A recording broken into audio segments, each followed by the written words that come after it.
From Legacy United, it is the Star Raider Lockdown, the arms dealer who will take your arm. Yes, I've got this guy, but I don't just have him. This is a versus review. So I also have, from Transformers Animated, I have Lockdown, the first toy version of this character, not his first appearance, but the first toy character, or toy representation. And I'm gonna go through both of these and do a comparison, see which one might be better. And you get to let me know in the comments which is best. For those who are new to the channel, I'm Captain Kyle. Welcome aboard. For those who've been watching for a while, thank you so much for your support. And now let's get into these guys. Be right back.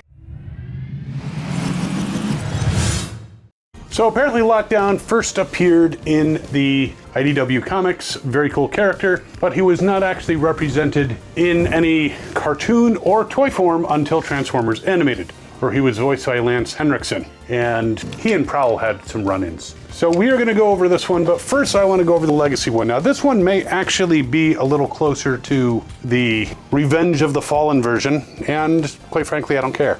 I do have the Revenge of the Fallen version somewhere in my garage, not getting it out. I would rather compare it to the very first appearance of this guy in toy form.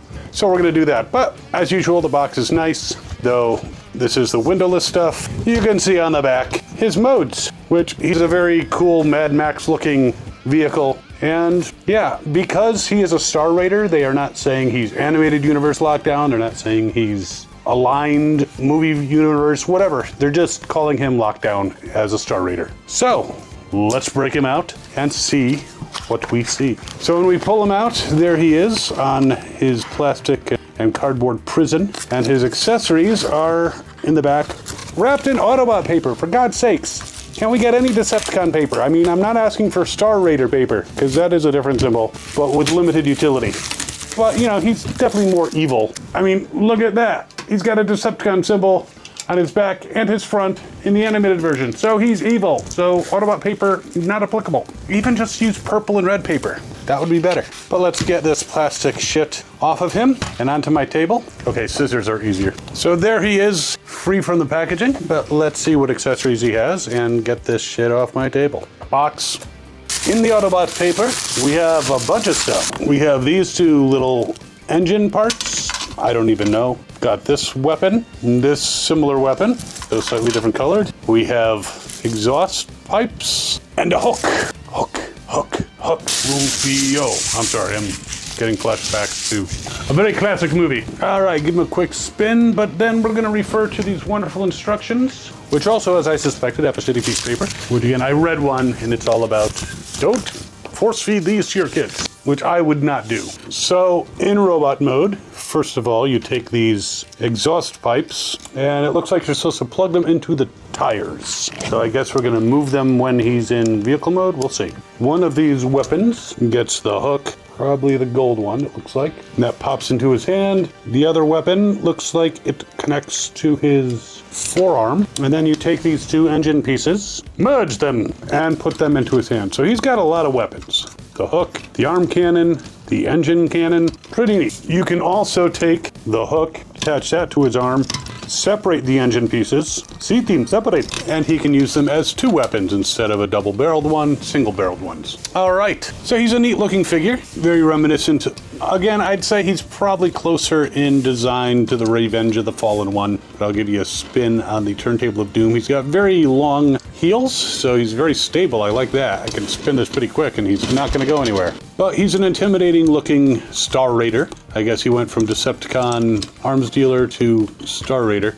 Now his leg just came off, which leads me to believe that's by design, because he's been known to like take other people's limbs and replace his own with them. And according to these instructions, you can take him apart in vehicle mode and attach parts of him to Road Pig to give Road Pig sidecars, but it only uses about half of him, which is kind of aggravating. And I'll probably just not do that. Poor Road Pig will never experience sidecars. But let's go through some posability. I'm gonna trust you with these weapons. We'll be taking them off soon enough. So starting from the bottom up, he does have some good ankle swivels, so that is nice. Feet-wise, he does have the ability to do a full Jean-Claude Van Damme, but those huge heels lift him off the ground, so it's hard to balance him. So you could put his weapons down so that he's not totally flopping forward. You can even move out his heels a little bit, make it a little bit better. But there he is. He does the full Jean-Claude Van Damme toes up split, and a regular split too. Bends at the knee, about 90 degrees. He can kick forward with those big ass feet, kick back, kick to the side, and there is a swivel, but that's due to the fact that you can just take these off. So that's where the swivel comes from. He twists all the way around at the waist. Arms can go all the way around. He bends at the elbow, he swivels, he can move his arms out to the side, he can move them a little bit more inside, and that pretty much is it. His fists, do they twist? Yes, they do. Though they look kind of weird twisted, you can twist them. And now the head. It turns all the way around. Not a big surprise. Most of Legacy, their heads turn. The fists don't always turn, but most of Legacy United, the heads at least turn. So he can be in some very dynamic poses, and we'll give him another spin on the turntable of doom. Now, before we get into his vehicle mode, let's take a look at the original Lockdown. Now, this Lockdown, obviously, is more in the animated style. A very cool character. Animated was my first encounter with Lockdown because I did not read the IDW comics. They are still on my list. But the figure is very cool. They also made a recolored one. I think it was a stealth Lockdown, which I actually still have in the package. And I think he came with a 2-pack. Now his accessories, he's got this attachment here that has this motor that can snap into place. And I think you can turn around that as far as getting it to come out again. It's been a while. You can also remove the engine from there, and I'm still trying to figure out, now that I put those back into place, how to get them out. It also has a hook on the end. I'm sure I'll figure out how to get those out eventually. And that is pretty much the extent of his weapons. And he was trying to take some of Prowl's weapons. Prowl fought him, got him back, so it's all good. But another spin. Now he does not have as big of feet, but he does stand quite stably. The only weird thing about him is his hands kind of curve in. They don't go straight out. They're kind of stuck that way. But cool deco. He has a Decepticon symbol. I did just notice that on the new one, he does have a very small Decepticon symbol on his chest. I am not seeing the Star Raider symbol. Maybe it will reveal itself in vehicle mode. But he's got the Decepticon symbol on his chest. He also has it on his back for being on his car roof in vehicle mode. But all right, let's do some posability. Now, while animated was cool, posability wasn't always as nice as we wanted. So we can't do a full Jean-Claude Van Damme on him. We can kind of do a split, but that's about it. There's no ankle tilts. Oop. Apparently, I did not have him at his full height. Sheesh, this guy's tall. But he does have knees, somewhat. They don't bend too far, but somewhat. And it looks like he's breaking his legs when he bends his knees. He can kick forward really, really high. Backward really, really high. And side kicks, not very well. And it can come off, but it's on a ball joint, so it pops right back on. Can he twist at the waist? That is a very good question, and he can all the way around. It looks kind of weird partway through it, but yes, he can spin that way. Now his arms are an interesting design, and you can kind of put them all the way around, but it's kind of like you gotta move his shoulder down in order to do that. That's kind of weird. Not thrilled with that. I mean, I love the character, glad I have the toy, but he's kind of limited in some capacities. It kind of looks a little weird too. And his hands folded in. You don't need that yet. Hands do not twist, but he does bend at the elbow. He's got kind of a double jointed elbow, and the forearms can swivel. The head can turn all the way around. He looks kind of weird that way. But yeah, definitely an interesting overall figure, but being in the animated style, it's definitely exaggerated in some respects, but cool nonetheless. Side by side, you can see there is quite the difference in height. And I'll do a nice 360 spin. You can see them both from both angles. The animated one is about 7.5 inches tall. This one's about 5 if you count from the head. If you count from his smokestacks, he's about 5 3/4. Well, from the head, he's 5 inches. So definitely a change in scale, in size. But they're both pretty neat. All right, take your weapon. Wait over there, Mr. Henriksen. Hey now, I guess I pushed hard enough and the guns popped out. Let's see if I can, like that. And it happened when I was putting it back onto his arm. Apparently, when you press down and the peg is in there, that's what causes them to pop out. All right. over there. All right, so one last spin and let's transform.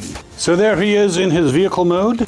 Give it a nice spin. Definitely like a very spiky Mad Max type looking vehicle with the hook on the back. Yeah, he's pretty cool. I do like the overall aesthetic. You can't really see any Ghibli stuff on it. This could just be a car. The nice exhaust pipes, the engine, weapon, perfect weapon storage, and the spikes here to cause additional damage to people. All right, the roll test. Now, it feels like it's slightly out of alignment, and it could be. Try that again. Whoa! It was slightly out of alignment, and that is some impressive rolling. I'm pretty impressed by that rolling. So overall, great vehicle mode, great storage of weapons, and you can potentially put some additional weapons that he steals over here, so they're pointing forward. Now this comes off, and this is supposed to separate and be able to become sidecars for Road Pig, but yeah, I'm just gonna leave them on here, because it leaves most of him behind. It's not like they totally combine. It's not a bad gimmick, but one that I'm not particularly fond of. All right, the original animated. One more spin on the turntable of doom and vehicle mode. So there is the animated one in his vehicle mode. And I gotta admit, I haven't transformed this in a while, so figuring it out, it came back to me pretty quickly, and it was pretty intuitive. So he's a neat looking vehicle. I love the intake, the green on the top, and he's also got spikes on the roof, you know, so no one can try to come in through the roof. Nice exhaust pipes on the side, Decepticon symbol on the hood, and just overall a cool looking vehicle. Even has spikes coming out of the tires. All right, roll test. This is spot on smooth. That is a very good roll. So a nice looking vehicle. Now side by side you can see, obviously this one's a little wider and longer than this one. This one's a little taller. Without the hook, this is almost 4 3/4 inches long. With the hook, it's almost 5 1/4. Whereas the animated with this little tip here, 5 1/2 inches long. Both cool looking vehicles. This is a little more realistic looking, though, you know, pretty extreme. But this is a cool, smooth car. And the race begins.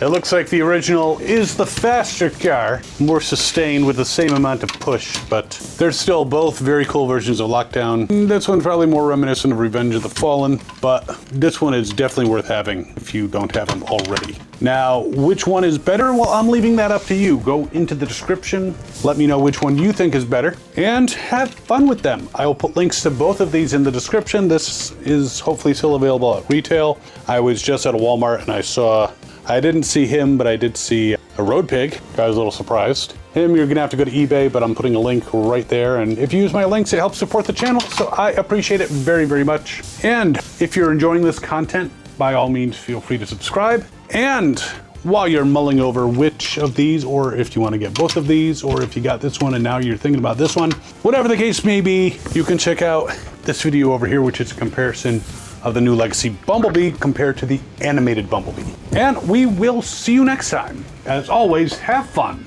and good hunting.